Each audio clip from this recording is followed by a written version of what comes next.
akakwazi ukuthi akunikeze umsebenzi akunikeze everything. And when awufuna ukuzithoba yize usukwazi ukuthi ungasuka la. You see impilo yami iqale lapha selwana. Uma ngiphuma la fanele ngishiye zonke izinto zala. Because akwazi ukuya ku-double story nezinto engiphume nazo lapha. Angikwazi ukuthatha amazenge ngiyobakho umkhukhu. Ku-double story. Angikwazi ukuya sentence still ngibe ne-mentality yomkhukhu. When uNkulunkulu ekusindisa uyakususa kule mpilo. Go with me now. I'm mixing with you. Can you go with me? Praise God. Is that okay, Pastor? Kunendlela abantu abacabanga ngayo lapha.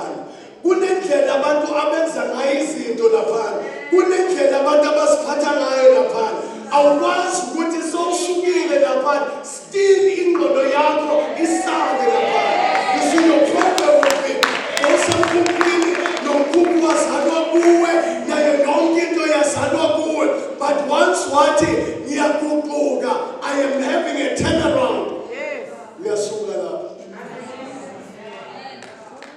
All right, let's turn up with glory